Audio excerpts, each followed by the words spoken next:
ধারাবাহিকের আগামী পর্বতে আমরা দেখব মায়ের স্মৃতিশক্তি ফেরাতে রূপা একটা নদীর পাড়ে হুইল চেয়ারে মাকে বসিয়ে রেখে নিজেই জলের মধ্যে নেমে যায় আর হাত বাড়িয়ে মাকে বলে, মা তুমি এসে আমায় বাঁচাও।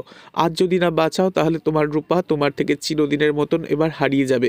আমাদের দেখা হবে আবারও অন্য কোনো জায়গায়। এই বলেই রূপা মাকে ডাকতে থাকে। এরপর দীপা হুইল চেয়ার থেকে নামে আর নদীর মধ্যে এসে রূপাকে বাঁচানোর চেষ্টা করে, রূপার হাত ধরার চেষ্টা করে, তবুও যেন রূপা ভেসে যেতে থাকে। অন্যদিকে দেখা যায় সূর্য, আরিয়ান, সাক্ষ্যসারের পরিবার সবাই মিলে এসে উপস্থিত হয় সেই নদীর পাড়ে।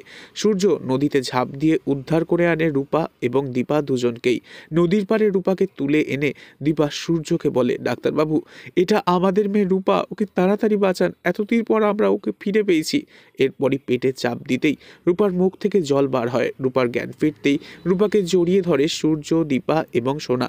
তবে এত আনন্দ দেখে চোখ থেকে জল পড়তে থাকে সাক্ষ্যসার এবং সাক্ষ্যসারের মায়ের। তবে সোনার মনে তৈরি হতে থাকে হিংসে। সম্ভবত এবার সোনাকে দেখা যাবে একবারে ভিলেন রূপে। তো বন্ধুরা, এবার কি চাল চালতে চলেছে মিশকা, তা জানাবো আগামী পর্বতে। তাই পরবর্তী আগামী পর্ব জানতে অবশ্যই সাবস্ক্রাইব করে রাখবেন। ধন্যবাদ।